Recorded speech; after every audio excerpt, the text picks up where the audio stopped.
പവിത്രം സീരിയലിൻ്റെ പുതിയ റിവ്യൂയിലേക്ക് എല്ലാവർക്കും സ്വാഗതം. അങ്ങനെ അമ്പലത്തിലെത്തുമ്പോൾ കമലാമ്മ വിക്രമിനോട് പറയുന്നുണ്ട്, മോനെ നീ ഇങ്ങോട്ട് കയറിയിരിക്കുമെന്ന് പറയുകയാണ്. അപ്പോൾ വേദ പറയുന്നുണ്ട്, അമ്മ ഇനി പോയിക്കോളൂ, ഞങ്ങൾ നാളെ വന്നേക്കാമെന്ന് പറയും. അപ്പോൾ കമലാമ്മ പറയുന്നുണ്ട്, മോനെ നന്നായി പ്രാർത്ഥിക്കണേ, ഇനി ഞങ്ങൾ പോയിട്ട് വരാമെന്ന് പറഞ്ഞ് ശ്രീജനെയും കൂട്ടി പോവുകയാണ്.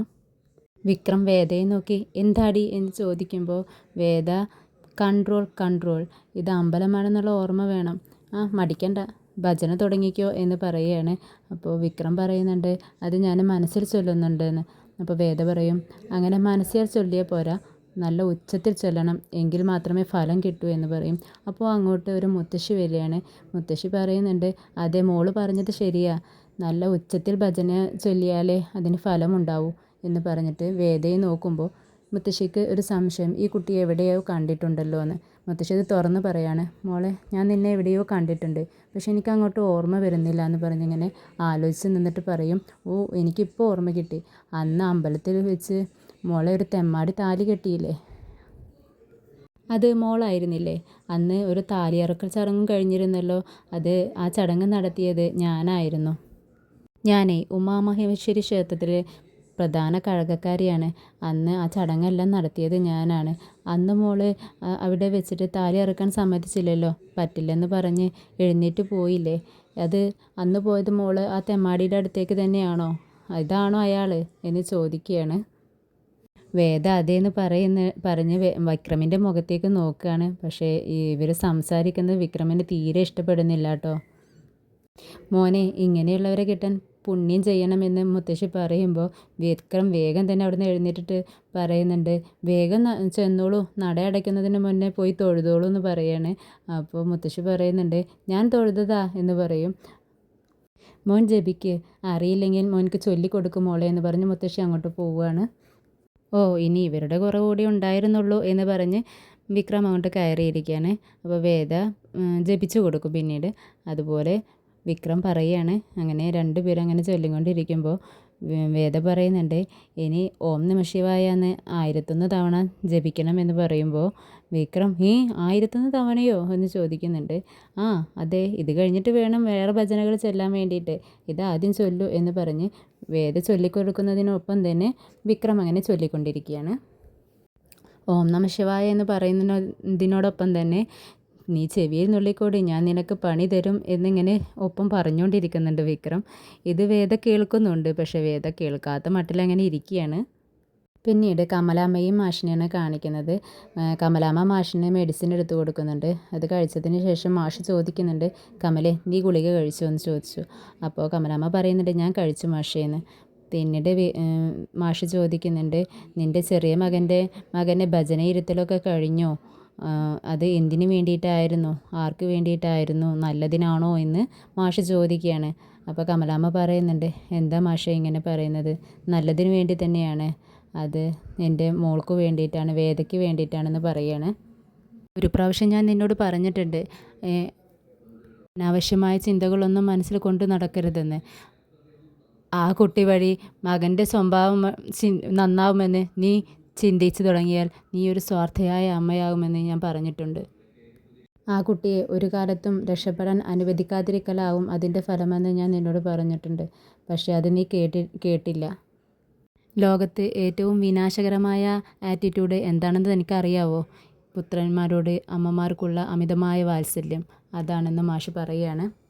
മതി മാഷേ, നിർത്തിക്കോ, അവൻ്റെ മനസ്സ് മാറിയെന്ന് അവൻ നല്ലവനായ ഈ കുടുംബത്തിന് തന്നെയല്ലേ മാഷേ നല്ലത് എന്ന് കമലാമ്മ ചോദിക്കുന്നുണ്ട്. അപ്പോൾ മാഷ് പറയുന്നുണ്ട്, ചത്ത കുഞ്ഞിൻ്റെ ജാതകം നോക്കി സമാധാനിക്കാൻ ഞാൻ നിന്നെപ്പോലെ വിഡ്ഢിയല്ല കമലേ എന്ന് പറയുകയാണ്. 12 കൊല്ലം ശ്രമിച്ചോളൂ, നായയുടെ വാല് നിവർന്നു എന്ന് വരും, പക്ഷേ അവൻ്റെ വിക്രമിൻ്റെ സ്വഭാവം ഒരിക്കലും നന്നാവില്ല എന്ന് മാഷ് പറയുകയാണ്. മാഷിൻ്റെ ഈ വാക്കുകൾ പിന്നീട് മാറ്റി പറയേണ്ടി വരില്ല എന്ന് മാഷിന് ഉറപ്പുണ്ടോ എന്ന് കമലാമ്മ ചോദിക്കുന്നുണ്ട്. അപ്പോൾ മാഷ് പറയുന്നുണ്ട്, ഞാൻ ഈ ജന്മത്തിൽ എനിക്ക് ഉറപ്പാണ്, പക്ഷെ അടുത്ത ജന്മത്തിൽ ഇങ്ങനെ ആവണം എന്നുള്ളതിന് ഞാൻ അത്ര പാപമൊന്നും ചെയ്തിട്ടില്ലല്ലോ കമലേ എന്ന് ചോദിക്കുമ്പോൾ കമലാമ്മക്ക് നല്ല വിഷമമാവുന്നുണ്ട്. മാഷിനും വിഷമമുണ്ട് ഇതൊക്കെ പറയുമ്പോൾ. കമലാമ്മ സങ്കടപ്പെട്ടിരുന്ന് ഓരോന്നും ആലോചിച്ച് അങ്ങനെ കരയുന്നുണ്ട്. പിന്നീട് മാഷ് കമലാമ്മയോട് പറയുന്നുണ്ട്, ഞാൻ നിന്നെ വിഷമിപ്പിക്കാൻ വേണ്ടി പറഞ്ഞതല്ല, അർഹിക്കാത്തതൊന്നും നീ ആഗ്രഹിക്കരുതെന്ന് ഒരു മുന്നറിയിപ്പ് ഞാൻ തന്നേ ഉള്ളൂ എന്ന് പറയുകയാണ്. അപ്പോൾ കമലാമ്മ പറയുന്നുണ്ട്, മാഷേ ആ കുട്ടിക്കൊരാഗ്രഹമുണ്ടെന്ന് പറഞ്ഞു. അവൻ താലി കെട്ടിയ ഭാര്യയല്ലേ അവൾക്ക് എന്തൊക്കെ ആഗ്രഹമുണ്ടാവും. ഇങ്ങനെ ഒരു ആഗ്രഹമുണ്ടെന്ന് പറഞ്ഞപ്പോൾ ഞാൻ അതിനോടൊപ്പം നിന്നു എന്നുള്ളത് ശരിയാണ്. എനിക്കങ്ങനെ ചെയ്യാൻ പറ്റൂ, അതിലപ്പുറം ഒന്നും എനിക്ക് ചെയ്യാൻ പറ്റത്തില്ല. എനിക്ക് വേണ്ടാന്ന് പറയാൻ പറ്റിയില്ല മാഷേ എന്ന് പറയുകയാണ്. നിനക്ക് ആ കുട്ടിയോട് സ്നേഹമുണ്ടെങ്കിൽ നീ ചെയ്യേണ്ടത് ഇതാണ്. സ്നേഹത്തിൻ്റെ ഒരു ഇറ്റ് പോലും കിനിയാത്ത ഒരു കരിമ്പാറയുടെ ഹൃദയത്തിലാണ് ആ കുട്ടി സ്നേഹത്തിൻ്റെ വിത്ത് വിതയ്ക്കാൻ നോക്കുന്നത്. പാഴ്വേലയാണെന്ന് ആ കുട്ടിയോട് പറഞ്ഞു കൊടുക്കൂ എന്ന് പറയുകയാണ്. ഇതെല്ലാം കേട്ട് കമലാമ്മയ്ക്ക് നല്ല വിഷമാവുന്നുണ്ട്. കമലാമ്മ നിന്ന് കരയാണ്. മാഷ് അങ്ങോട്ട് പോകുന്നുണ്ട്. പിന്നീട് വിക്രമിനെയും വേദയും അമ്പലത്തിലാണ് കാണിക്കുന്നത്. അവരിരിക്കുന്ന സ്ഥലത്തേക്ക് പൂജാരി വരുന്നുണ്ട്. അതുകൊണ്ട് വേദ പറയുന്നുണ്ട്, ഇതാ പൂജാരി വരുന്നുണ്ട് കേട്ടോ, ഭജന ഇരിക്കുന്നിടത്ത് വെറുതെ ഇരിക്കാൻ പറ്റില്ല, ജപിച്ചോളൂ എന്ന് പറയുകയാണ്. അങ്ങനെ പൂജാരി വന്നിട്ട് പറയുന്നുണ്ട്, ഇതിൽ കുറച്ച് നിവേദ്യമാണ്, അപ്പുറത്തെ പാത്രത്തിൽ പിന്നെ വെള്ളം ഇരിപ്പുണ്ട്, ഇത് കഴിച്ചോളൂ എന്ന് പറയുമ്പോൾ വേദ പറയും, അയ്യോ വേണ്ട പൂജാരി, ഞാൻ നേരത്തെ പറയാൻ വിട്ടുപോയതാ, വിക്രമേട്ടനെ ഇന്ന് ഉപവാസ അല്ല വിക്രമേട്ട എന്ന് പറഞ്ഞിട്ട് വിക്രമിനെ നോക്കുകയാണ്. വിക്രമാണെങ്കിൽ തിരിച്ച് ദേഷ്യത്തോടെ എടി ദ്രോഹി എന്ന് മനസ്സിൽ പറഞ്ഞുകൊണ്ട് നോക്കുകയാണ്. ഇത് കേട്ട് പിന്നെ തിരുമേനി പറയുന്നുണ്ട്, ഓ വേദയുടെ വാക്കുകൾ കേട്ടിട്ട് മറുപടി പറയുകയാണ്, ആണോ എനിക്കറിയില്ലായിരുന്നു, എന്തായാലും നന്നായി. വേദയെ നോക്കി അപ്പോൾ കുട്ടിക്ക് വേണമെന്ന് ചോദിക്കുന്നുണ്ട്. അപ്പോൾ വേദ പറയുന്നുണ്ട്, വേണ്ട തിരുമേനി, ഞാൻ വീട്ടിൽ നിന്നും വയറ് നിറച്ച് ഭക്ഷണം കഴിച്ചിട്ടാണ് വന്നേന്ന് പറയുന്നുണ്ട്. അപ്പോൾ തിരുമേനി പറയുന്നുണ്ട്, എങ്കിൽ അങ്ങനെ ആയിക്കോളൂ, വിളിച്ചാൽ വെളിപ്പുറത്തുള്ള മൂർത്തിയാണ്, ജപിച്ചിരുന്നോളൂ എന്ന് പറഞ്ഞിട്ട് നമുക്ക് നാളെ രാവിലെ കാണാം എന്ന് പറഞ്ഞിട്ട് പോവാണ്. നീ എന്തിനാടി നിവേദ്യം വേണ്ടാന്ന് പറഞ്ഞ് എന്ന് ചോദിക്കുകയാണ് വിക്രം. അപ്പോൾ ഓ വിക്രമേട്ടൻ പടച്ചോറൊക്കെ കഴിക്കുമോ എന്ന് വേദ ചോദിക്കുന്നുണ്ട്. അതിനത്ര സ്വാദൊന്നും ഇല്ലാന്നേ എന്ന് വേദ പറയുന്നുണ്ട്. അപ്പോൾ വിക്രം പറയുന്നുണ്ട്, ഓ അത് നേരത്തെ തന്നെ അറിഞ്ഞിട്ടായിരിക്കും നീ വീട്ടിൽ നിന്നും വെട്ടി വിഴുങ്ങി ഇങ്ങോട്ട് വന്നത് എന്ന് പറയാണ്. അപ്പോൾ വേദ പറയുന്നുണ്ട്, അതെ, ഒരിക്കൽ ഞാൻ കയറി വന്നപ്പോൾ പറഞ്ഞത് ഓർമ്മയുണ്ടോ, ഉണ്ടിരിക്കുന്നവനക്ക് ഉണ്ണാതിരിക്കുന്നവനെ കാണുമ്പോൾ നല്ല രസമാണെന്ന്. ആ രസമൊന്ന് ഞാനും അറിയട്ടെ എന്ന് വിക്രമിനോട് പറയുന്നുണ്ട്. എടി അമ്പലമായിപ്പോയി, അല്ലെങ്കിൽ നിന്നെ ഞാൻ എന്ന് പറഞ്ഞ് ദേഷ്യപ്പെടുന്നുണ്ട് വിക്രം. ഇത് കേട്ട് വേദ പറയുന്നുണ്ട്, ഓഹോ അപ്പോൾ അമ്പലമാണെന്നുള്ള ബോധമൊക്കെ ഉണ്ടല്ലേ, അപ്പോൾ പേടിയുമുണ്ട്. എന്തായാലും എന്നെ താലി കെട്ടിപ്പോയതല്ലേ, അതും ഇതുപോലൊരു അമ്പലത്തിൽ വെച്ചിട്ടല്ലേ എന്നെ താലി കെട്ടിയത്. അപ്പോൾ ക്ഷിപ്രകോപിയും ദേഷ്യക്കാരനും തെമ്മാടിയുമായ നിങ്ങളെ നേർവഴിക്ക് നടത്തേണ്ടതും എൻ്റെ ഒരു ഉത്തരവാദിത്തമല്ലേ. അപ്പോൾ അതിന് പറ്റുമെന്ന് ഞാനൊന്ന് നോക്കട്ടെ എന്ന് വേദ പറയുകയാണ്. എന്തായാലും ഭയമില്ലാത്ത വിക്രമേട്ടനെ കൊണ്ട് ഞാൻ ഇത്രയെല്ലാം ചെയ്യിച്ചില്ലേ, ഇനിയും ഒരുപാട് അമ്പലങ്ങളിൽ നമുക്ക് പോകാനുണ്ടെന്ന് പറയുന്നുണ്ട്. ഇനി അടുത്തത് നമുക്ക് പോകാനുള്ളത്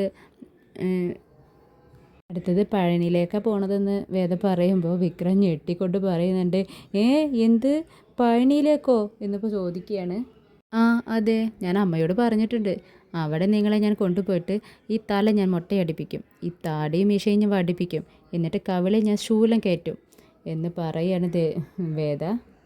ഓ ഇവൾ എന്നെ കൊണ്ടേ പോവത്തുള്ളൂ എന്ന് പറഞ്ഞ് വിക്രം അങ്ങനെ ആലോചിച്ചിരിക്കുകയാണ്. ഇത് കണ്ട് വേദ ഒരു കള്ളനോട്ടം നോക്കി അങ്ങനെ ചിരിച്ചിരിക്കുകയാണ് കേട്ടോ. പിന്നീട് വേദ അങ്ങനെ അവർ തമ്മിലുള്ള ഒരു ലവ് സീനൊക്കെ ഇങ്ങനെ ആലോചിച്ചുകൊണ്ടിരിക്കുകയാണ്. വെള്ള വസ്ത്രമൊക്കെ ധരിച്ച് ഒരുപാട് നല്ല നല്ല സീനുകൾ അങ്ങനെ ആലോചിച്ചുകൊണ്ടിരിക്കുകയാണ് വേദ. പിന്നീട് വിനായകനെയും ഫ്രണ്ട്സിനെയാണ് കാണിക്കുന്നത്. വിനായകൻ പറയുന്നുണ്ട്, അഭിഷേകിനും ഫ്രണ്ട്സിനെയാണ് കാണിക്കുന്നത്. അഭിഷേക് പറയുന്നുണ്ട്, വിനായകൻ നമ്മളോട് പറഞ്ഞിട്ടുള്ളത് അവർ ഈ സമയത്ത് രണ്ടുപേരും അമ്പലത്തിലാണ് ഉണ്ടാവുക, ഇന്ന് രാത്രി മുഴുവൻ അവർ അമ്പലത്തിലാണ് സമയം ചിലവഴിക്കുന്നതെന്നാണ് പറഞ്ഞത്. ഇതുപോലൊരു അവസരം നമുക്ക് വേറെ കിട്ടാനില്ല എന്ന് പറയുകയാണ്. അപ്പോൾ ഒപ്പമുള്ള ആൾ ചോദിക്കുന്നുണ്ട്, അന്ന് നമുക്കിട്ട് അവനൊരു പണി തന്നു, ഇനി രണ്ടിനെയും നമുക്കങ്ങ് തീർത്താലോ എന്ന് പറയുകയാണ്. അപ്പോൾ അഭിഷേക് പറയുന്നുണ്ട്, നമ്മളോട് അവൻ പറഞ്ഞിട്ടുള്ളത് അവരെ തീർക്കാനല്ല, അവനെ ജയിലിലാക്കാനുള്ള ഒരു വഴി കണ്ടെത്താനാണ് പറഞ്ഞിട്ടുള്ളത്, നമുക്കതാണ് വേണ്ടതെന്ന് പറയുമ്പോൾ അതിന് നമുക്കെന്താ ചെയ്യാൻ പറ്റുക എന്ന് ഒപ്പമുള്ള ആൾ ചോദിക്കുന്നുണ്ട്. അപ്പോൾ അഭിഷേക് പറയുന്നുണ്ട്, ഇന്ന് സെക്കൻഡ് ഷോ കഴിയുന്നത് വരെ റോട്ടിലെല്ലാം ആളുകളായിരിക്കും, അത് കഴിഞ്ഞാൽ ദൈവം പോലും മുടങ്ങുന്ന സമയമാണ്, ആ സമയത്ത് നമുക്ക് കുറച്ച് പണികൾ ചെയ്ത് തീർക്കാനുണ്ട്. നമുക്കൊന്ന് ഉറക്കമില്ലാത്ത രാത്രിയാണെന്ന് പറയാണ്. പിന്നീട് വിക്രമിനെയും വേദയും അമ്പലത്തിലാണ് കാണിക്കുന്നത്. വേദ അങ്ങനെ പുതപ്പൊക്കെ പുതച്ച് മൂടി അങ്ങനെ കിടന്നുറങ്ങുകയാണ്. വിക്രം ഉണർന്നിരിക്കുന്നുണ്ട്. ഇത് കാണുന്ന വിക്രം പറയുന്നുണ്ട്, എടി വേതാളമേ എന്ന് പറഞ്ഞിട്ട് ചവിട്ട് കൊടുക്കാൻ നോക്കുകയാണ്. എന്തൊരു ഉറക്കമാടി, വലിയ ജഡ്ജിയുടെ മോളാണ്, വലിയ കാശുകാരൊക്കെയാണെന്ന് പറഞ്ഞിട്ട് എന്താ കാര്യം? പൂരപ്പറമ്പാണെങ്കിലും നല്ല ഉറക്കമായിരിക്കും ഇവരൊക്കെ, പെണ്ണല്ലേ വർഗം എന്ന് പറയുകയാണ്. ഒരു ചവിട്ടങ്ങ് വെച്ച് തന്നാലോ എന്ന് പറഞ്ഞ് കാലുയർത്തുന്നുണ്ട്. എന്നിട്ട് പറയുന്നുണ്ട്, തിരിഞ്ഞുകൊണ്ട് പറയുകയാണ്, ദൈവമേ, ഈ വേതാളം പറയുന്നത് പോലെ ഭക്തി ഇല്ലാഞ്ഞിട്ടൊന്നുമല്ല, തിരക്കിനിടയിൽ പലപ്പോഴും ഇങ്ങോട്ട് വന്ന് കാണാൻ പറ്റാഞ്ഞിട്ടാ. പിന്നെ സ്ഥിരമായി ഇവിടെ വന്നിട്ട് കാണിക്കിടുന്ന കാട്ടുകള്ളന്മാരെക്കാളും ഭേദം ഞാനല്ലേ എന്ന് പറയുകയാണ്. പറഞ്ഞ വാക്കിന് വിക്രം വില കൽപ്പിക്കാറുണ്ട്. എന്നെ സംബന്ധിച്ചിടത്തോളം വാക്കാണ് ദൈവം. അത് നിനക്കല്ലാതെ വേറെ ആർക്കും മനസ്സിലാവാനും പോണില്ല. ആളുകളെ കാണിച്ച് പ്രദർശനം വെക്കുന്നതിനും തൊണ്ട പൂട്ടുന്ന പോലെ ജപിക്കുന്നതിലും ഒരു കാര്യവുമില്ലെന്ന് എനിക്കറിയാം. പക്ഷേ അമ്മ പറഞ്ഞപ്പോൾ ചെയ്തതാ. കാണപ്പെട്ട ദൈവം അതാണല്ലോ. അതുകൊണ്ട് ഞാൻ തിരിച്ചു പോകുക. നിനക്ക് മനുഷ്യരുടെ മനസ്സിനെ സ്വാധീനിക്കാൻ പറ്റുമെങ്കിൽ ഇതാ ഈ കിടക്കുന്ന വേതാളത്തെ ഒന്ന് പറഞ്ഞ് മനസ്സിലാക്കാൻ നോക്ക് എന്ന് പറഞ്ഞിട്ട് വിക്രം പോവാൻ നോക്കുകയാണ്. വിക്രം ഗേറ്റെല്ലാം ചാടി പുറത്തേക്ക് പോവുകയാണ്. ഈ പോകുന്നത് റോട്ടിൽ നിൽക്കുന്ന പാല് കൊണ്ടുപോകുന്ന ഒരാൾ സൈക്കിളിൽ പോകുമ്പോൾ കാണുകയാണ്. അദ്ദേഹം പറയുന്നുണ്ട്, ഇത് നമ്മുടെ മാഷിൻ്റെ ചെറിയ മോനല്ലേ, ഇവനെന്താ ഈ നേരത്ത് ഇവിടെ എന്ന് ചോദിക്കുന്നുണ്ട് മനസ്സിൽ. പിന്നീട് വിക്രം വീട്ടിലെത്തി ഡ്രസ്സൊക്കെ മാറ്റി കുളിയെല്ലാം കഴിഞ്ഞ് കിടന്നുറങ്ങുകയാണ്. പിന്നീട് വേദയെ അമ്പലത്തിൽ കാണിക്കുന്നുണ്ട്. വേദ ഉണരുമ്പോൾ നാലുപുറം നോക്കുമ്പോൾ വിക്രമിനെ കാണുന്നില്ല. എല്ലായിടത്തും നോക്കും, പക്ഷെ വിക്രമിനെ കാണുന്നില്ല. അങ്ങനെ ഇരിക്കുമ്പോൾ അങ്ങോട്ട് പൂജാരി വരുന്നുണ്ട്. വേദയോട് ചോദിക്കുന്നുണ്ട്, ഇന്നലെ രാത്രി എന്താ സംഭവിച്ചത്? ജപിച്ചോ അതോ രാത്രി മുഴുവനും നിങ്ങൾ ഉറങ്ങിയോ? എവിടെ തൻ്റെ ഭർത്താവ്? കാണുന്നില്ലല്ലോ. കുളിക്കാൻ പോയോ എന്ന് ചോദിക്കുന്നുണ്ട്. അല്ല, ഞാൻ അവിടെ കുളത്തിലൊന്നും കണ്ടില്ലല്ലോ, അമ്പലക്കുളത്തിൻ്റെ അടുത്തൊന്നും കണ്ടില്ല കേട്ടോ. എന്തായാലും രണ്ടുപേരും കുളി കഴിഞ്ഞ് ഈറൻ മാറ്റി അങ്ങോട്ട് വന്നോളൂ എന്ന് പറയുന്നുണ്ട്. ഇത് നന്ദിനി മുറ്റമടിക്കുന്നതാണ് കാണിക്കുന്നത്. നന്ദിനി മുറ്റമടിച്ചുകൊണ്ടിരിക്കുമ്പോൾ വിക്രമിൻ്റെ ബൈക്ക് അവിടെ ഇരിക്കുന്നത് കാണാൻ. അത് കണ്ടതിന് ശേഷം ജനൽ വഴി വിക്രമിൻ്റെ റൂമിലേക്ക് നോക്കുകയാണ് നന്ദിനി. അപ്പോൾ വിക്രം അവിടെ കിടക്കുന്നത് കണ്ടുകൊണ്ട് തന്നെ നന്ദിനി പറയുന്നുണ്ട്, ഇവനിതെപ്പോൾ വന്നു? അപ്പോൾ അവളും വന്നിട്ടുണ്ടാവുമല്ലോ, ആ വേദ, ഒന്ന് പോയി നോക്കട്ടെ എന്ന് പറഞ്ഞിട്ട് ഹാളിൽ പോയി നോക്കുമ്പോൾ വേദയെ കാണുന്നില്ല. ഇവൾ വന്നിട്ടില്ലേ, അപ്പോൾ ഇവൻ തനിച്ചാണോ വന്നത്? എന്താ സംഭവിച്ചത് എന്ന് വിചാരിച്ചിട്ട് വിക്രമിൻ്റെ മുകളിൽ തന്നെ ഉണ്ടാവും എന്ന് പറഞ്ഞ് ഒന്നുകൂടെ വിക്രമിൻ്റെ റൂമിലേക്ക് ജനൽ വഴി നോക്കുകയാണ്. ഇത് നമ്മുടെ വേദ വരുന്നുണ്ട് പിറകിൽ. വേദ കാണുകയാണ് ഇങ്ങനെ ഒളിഞ്ഞു നോക്കുന്നത്. നന്ദിനിയാണെങ്കിൽ വേദയെ കണ്ടിട്ടുമില്ല. വേദ ചോദിക്കുന്നുണ്ട്, എന്താ നന്ദിനി ചെയ്ത്? മോശമല്ലേ മറ്റൊരാളുടെ റൂമിലേക്ക് ഇങ്ങനെ ഒളിഞ്ഞു നോക്കുന്നതെന്ന്. അപ്പോൾ നന്ദിനി പറയുന്നുണ്ട്, ഒളിഞ്ഞു നോക്കിയേ ഞാനോ എന്ന് പറയാണ്. വേദന പറയുന്നുണ്ട്, അതെ, നന്ദിനി അടുത്ത് ഒളിഞ്ഞു നോക്കുമായിരുന്നില്ലേ? ഞാൻ വരുമ്പോൾ ഈ ജനൽ വഴി റൂമിലേക്ക് നന്ദിനി അടുത്ത് ഒളിഞ്ഞു നോക്കുമായിരുന്നല്ലോ, ഞാൻ കണ്ടതാ എന്ന് വേദ പറയുന്നുണ്ട്. ഞാൻ നോക്കി. അതെ, ഞാൻ ഒളിഞ്ഞു നോക്കിയതൊന്നുമല്ല. രാത്രി മുഴുവനും ഭജനയിരുന്നേ, ആളെ നന്നാക്കാൻ കൊണ്ടുപോയതല്ലേ. ആളവിടെ കട്ടിൽ കിടക്കുന്നത് കണ്ടപ്പോൾ ഞാനൊന്ന് നോക്കിപ്പോയതാ എന്ന് നന്ദിനി കൂളായിട്ട് പറയണേ. ഇത് കേൾക്കുന്ന വേദ പറയുന്നുണ്ട്, നാണമില്ലേ നന്ദിനി ചേച്ചി, നാണമില്ലല്ലോ എന്നും പറഞ്ഞ് അങ്ങ് അകത്തേക്ക് പോവുകയാണ്. അകത്തേക്ക് എത്തിയതിന് ശേഷം വിക്രമിൻ്റെ റൂമിലേക്കാണ് പോണത്. വിക്രമിൻ്റെ റൂമിലെത്തിയിട്ട് ഒന്ന് പിന്നാക്കം തന്നെ തിരിഞ്ഞു നോക്കിയിട്ട് പറയുന്നുണ്ട്, അല്ല, ഇനി എന്താ ഇവിടെ നിൽക്കുന്നത്? വീണ്ടും ഒളിഞ്ഞു നോക്കാനാണോ എന്ന് ചോദിച്ചിട്ട് വേദ അങ്ങ് അകത്തേക്ക് പോവുകയാണ്. നന്ദിനി പുറത്തേക്ക് പോകുന്നത് പോലെ അഭിനയിച്ചിട്ട് വീണ്ടും അങ്ങോട്ട് തിരിഞ്ഞു നിന്നിട്ട് മനസ്സിൽ കരുതുന്നുണ്ട്, ഇവളിപ്പോൾ എന്നോട് എന്താ പറഞ്ഞ് ഒളിഞ്ഞു നിന്ന് നോക്കുകയാണെന്നോ, എന്നാൽ ഇവർ പറയുന്നത് എന്താണെന്നൊന്ന് ഒളിഞ്ഞ് കേട്ടിട്ട് തന്നെ കാര്യം എന്ന് പറഞ്ഞ് തിരിഞ്ഞ് അങ്ങോട്ട് നടക്കുകയാണ്. വേദ വിക്രമിനെ വേഗം തന്നെ തട്ടി വിളിക്കുന്നുണ്ട്. വിക്രം, വിക്രം ഒന്ന് എഴുന്നേൽക്ക് എന്ന് പറഞ്ഞിട്ട് തട്ടി വിളിക്കുകയാണ്. വിക്രം എഴുന്നേറ്റിട്ട് എന്താടി നിനക്ക് വേണ്ടതെന്ന് ചോദിക്കുന്നുണ്ട്. അപ്പോൾ വേദ പറയുന്നുണ്ട്, എനിക്കൊന്നും വേണ്ട, പക്ഷെ വേണം, എന്ന് പറയാണ്. അപ്പോൾ വിക്രം ചോദിക്കുന്നുണ്ട് ആർക്ക് എന്ന് ചോദിക്കുമ്പോൾ വേദ പറയും അതെ അമ്പലക്കാർക്ക് വേണ്ടത് ഭണ്ഡാരം എന്ന് പറയുന്നത്. എന്ത് എന്ന് വീണ്ടും വിക്രം ചോദിക്കുന്നുണ്ട്. ഇത് കേട്ട് നന്ദിനി ഒളിഞ്ഞു നിൽക്കുന്ന നന്ദിനി ഇതെല്ലാം കേട്ടിട്ട് അന്തം വിട്ട് അങ്ങനെ നിൽക്കുന്നുണ്ട്.